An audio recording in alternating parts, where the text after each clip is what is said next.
कक्षा 10 सामाजिक विज्ञान सेकेंड पार्ट अध्याय 2 है वन एवं वन्य जीव संसाधन। पहला अध्याय समाप्त हो गया। अगले दिन आज ये दूसरा अध्याय वन एवं वन्य जीव संसाधन।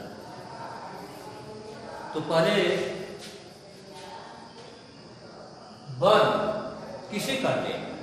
वन या प्राकृतिक वनस्पति एक ही चीज, या तो प्राकृतिक वनस्पति कहिए या वन। तो वन किसे कहते हैं? स्थल पर प्राकृतिक रूप से स्वतः उगने बढ़ने वाले पेड़ पौधों, झाड़ियों आदि के आवरण को जो है वन या प्राकृतिक वनस्पति कहते हैं। वन कोई लगाता नहीं है, ये स्वतः इस प्रकृति में स्वतः उगते हैं। पेड़ पौधे जो स्वतः उगते हैं, अपने ही बढ़ते हैं, उसमें मानव का कोई सहयोग नहीं रहता है। तो इसका जो आवरण इस स्तर पर दिखाई दे रहा है, ये जो पेड़ पौधे झाड़ियां स्वतः उगे हैं, स्वतः बढ़े हैं, आवरण के रूप में जो इस स्तर पर दिखाई दे रहे हैं, इनको ही वन कहते हैं या प्राकृतिक वनस्पति कहते हैं। अब वनों का आर्थिक महत्व, आखिर ये वन जो है, वन एवं वन्य जीव संसाधन, ये हमारे संसाधन है। वन और उसमें रहने वाले जो जीव जंतु हैं, ये हमारे संसाधन है, क्योंकि ये हमारी आवश्यकता को पूरा करते हैं। हम इनसे अपनी आवश्यकता पूरा करते हैं।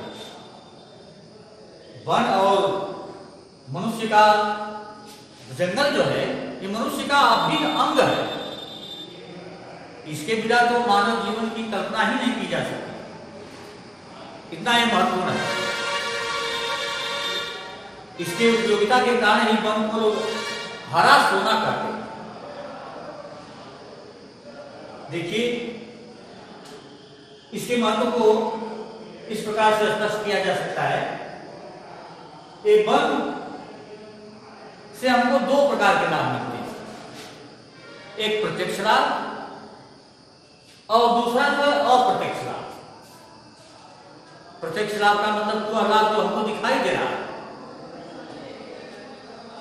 पहला है प्रत्यक्ष लाभ। इसमें कौन सा प्रत्यक्ष लाभ है? ऑक्सीजन की पूर्ति सबसे बड़ा लाभ। जंगल से, वृक्षों से हमको ऑक्सीजन मिलती है, जिसके बिना मानव या किसी भी जीव के जीवन की कल्पना ही नहीं की जा सकती। ये वृक्षों से हमको मिलती है। पेड़ पौधे कार्बन डाइऑक्साइड जो हम लोगों के श्वासों से बाहर निकलती है, जीवों के श्वासों से बाहर निकलती है, उसको जो है अपना भोजन बना लेते हैं, और भोजन बना करके हमारे लिए शुद्ध हवा, जिसको ऑक्सीजन कहते हैं, ये ऑक्सीजन देते हैं, जिससे कि इस पृथ्वी पर जीवन पाया जाता है। ये पेड़ पौधे जो है साक्षात शंकर जी का अवतार माने जाते हैं। जैसे शंकर भगवान जो है अपने जहर की और सभी देवताओं के लिए अमृत, तो इस तरह से पेड़ पौधे अपने जहर, हमारे अंदर से निकले हुए कार्बन डाइऑक्साइड को अपना भोजन बना लेते हैं, और पी करके हम लोगों को जो है सुंदर हवा यानी ऑक्सीजन देते हैं। तो पहला लाभ हो गया ऑक्सीजन की आपूर्ति, प्रत्यक्ष लाभ। दूसरा है घरेलू उपयोग की वस्तुओं की प्राप्ति।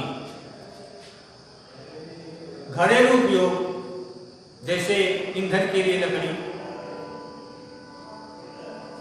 फर्नीचर के लिए लकड़ी, चारा के लिए पत्तियां, ये सब घरेलू उपयोग के लिए वस्तुएं जो है हमको जंगल से ही प्राप्त होती है, लकड़ी हो। तो दूसरा लाभ हो गया घरेलू उपयोग की वस्तुओं की प्राप्ति। तीसरा प्रत्यक्ष लाभ है उद्योगों हेतु कच्चा माल। कुछ ऐसे उद्योग हैं जिनका कच्चा माल हमको जंगल से ही प्राप्त होता है। वह उद्योग जो है जंगल पर ही आधारित है, वनों पर ही आधारित है। जैसे रबर, माचिस उद्योग, कारपीन उद्योग, इस तरह से तमाम कुछ उद्योग हैं जो कि जंगल पर ही आते हैं, उनको कच्चा माल जंगल से ही मिलता है। लाख बोध आज जो है ये जंगल से ही प्राप्त होता है। इसके बाद चौथा लाभ है औषधियों की प्राप्ति। जंगल से हमको बहुत से स्वास्थ्य के लिए, स्वस्थ रहने के लिए अनेक प्रकार की जड़ी बूटियां ये जंगल से ही हमको प्राप्त होती है। तो ये चौथा प्रत्यक्ष लाभ हो गया। अब चलिए अप्रत्यक्ष लाभ। अप्रत्यक्ष लाभ का मतलब वह लाभ जो हमको दिखाई ना दे, लाभ हमको प्राप्त हो रहा है लेकिन उसको हम देख नहीं पा रहे। जैसे वर्षा में सहायक। अब सोचिए ये जंगल जो है वर्षा में भी सहायक, वर्षा कराने में भी सहायता करता है। कैसे? ये वृक्षों की पत्तियों से जो वाष्पोत्सर्जन होता है वह अपने अंदर की नमी निकालते हैं, वह वायुमंडल में जाकर के वायुमंडल को नम बनाती है। वह वाष्प जो है वायुमंडल को नम बनाती है और वायुमंडल में नमी, वही नमी जो है फिर वर्षा के रूप में धरातल पर गिरती है। या वाष्प को ठंडा करती है जो वर्षा की बूंदों में के रूप में होकर के धरातल पर गिरते हैं। तो ये वर्षा में भी सहायक है जंगल।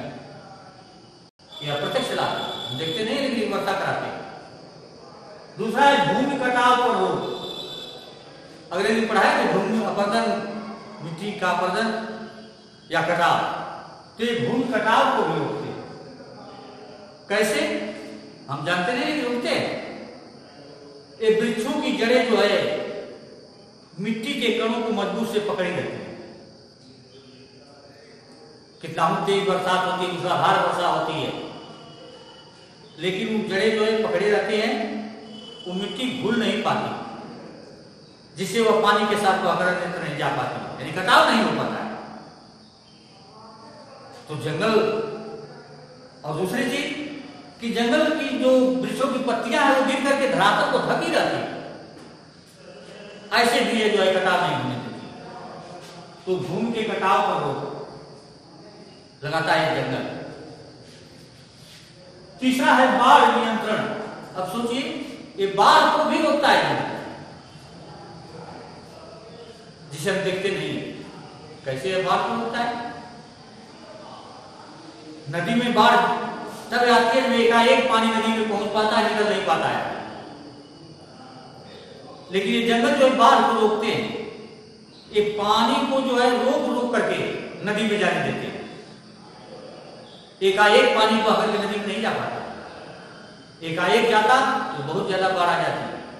लेकिन धीरे धीरे रोक करके पानी को जंगल भेजते हैं, उनकी जड़ें जो पानी को रोकते रहती हैं, जिससे बाढ़ नहीं आती, बाढ़ कम आती है। और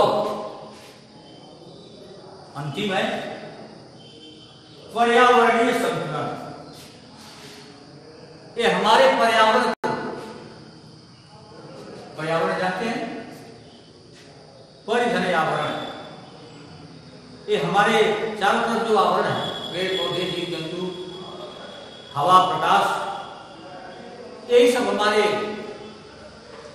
पर्यावरण। तो पर्यावरण को भी बस संतुलन बनाए रखते हैं। जैसे अभी हमने बताया कि आप कार्बन डाइऑक्साइड को अपना भोजन बना देते हैं और उसको भोजन बना करके ऑक्सीजन छोड़ते हैं, तो बताइए संतुलन हुआ कि नहीं हुआ? अगर यह पेड़ पौधे नहीं रहते तो कार्बन डाइऑक्साइड भोजन नहीं बनाते, कार्बन डाइऑक्साइड की मात्रा ज्यादा हो जाती, ऑक्सीजन की मात्रा कम हो जाती। तो इस तरह से यह जो है पर्यावरण को भी संतुलित रखते हैं। ये रहा अप्रत्यक्ष लाभ। धन्यवाद। शेष अगले